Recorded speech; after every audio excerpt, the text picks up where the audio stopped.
Hello folks, Gary JSF. Now, nice bright winter's day in January 2023. I'm just going to introduce to you the latest member of the motor vehicle stable here, and I'll just cut to it now. It's a SH350i Honda.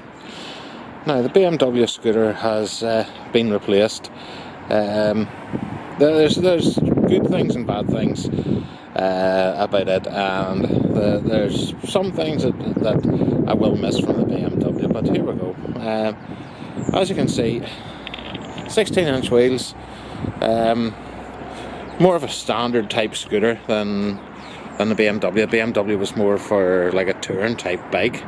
As you can see, I've got a set of fork gaiters on it. I always do that when I can, so I had a set that would just fit on, so that was a bit of a job to fit, but it's only two bolts on each of the forks, and it was easy enough done. As you can see, I've put a top box on it. The main reason for buying this was that it was cheap. And it suited my needs better. I've recently retired, and I don't need a big scooter with, for big miles. This is just exactly what I need for in round town. With the BMW was 214 kilos. This one's only 174, so it is light. Missing a screen, but I have a screen ordered for it. It'll come. I've got my top box on the back. Should have actually done a video first of the top box, but I'll take that off and show you what I've done in another video. 330cc, 29 horsepower. It's a wee bit less horsepower than the BMW, but still plenty. Keyless ignition, digital dash, traction control. One downside is single disc in the front, where the BMW had twin discs, and there is a difference. You can certainly feel it, but it's adequate for the bike. It quills it up to stop just lovely. Now, before I bought the BMW, I had an SH350i, which I don't know what it was. I think there was different tyres on it, and it felt awful. The tyres were absolutely awful in the wet, and I ride my scooter in the wet all the time, so it was certainly a downside. Let's see, we'll go for the dash. Got the keys in the pocket, so there's that. Releases just the first turn releases the steering lock. Press it again and move it around. You've got two clicks. One is just for the open the seat, and then the second. So as you can see, there's the dash there.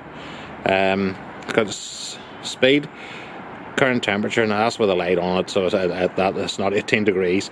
Time, voltage, fuel consumption. You can change that. Fuel consumption, total mileage, and the range. Now that doesn't show until you get the first bar away from the fuel gauge. As you can see, the fuel gauge down the bottom there. On the bottom here, on the bottom, this bit, you have 2 trips, and then you can switch on your traction control on and off. So one thing there that's a real handy thing is a bag hook. So you open that out, slip your bag in there, and then it holds it in.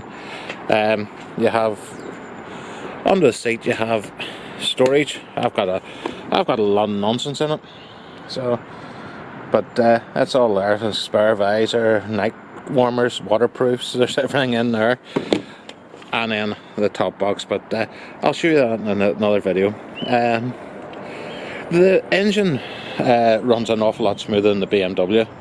And to me, the suspension's so much better. The front suspension on the BMW was ridiculously hard. It really wasn't pleasant.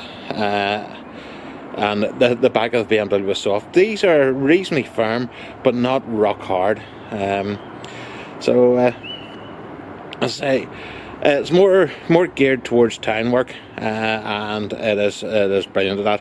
I will do a 1,000-mile review. At the moment, there's only 140 or 150 miles on it, so we'll come back to you on that.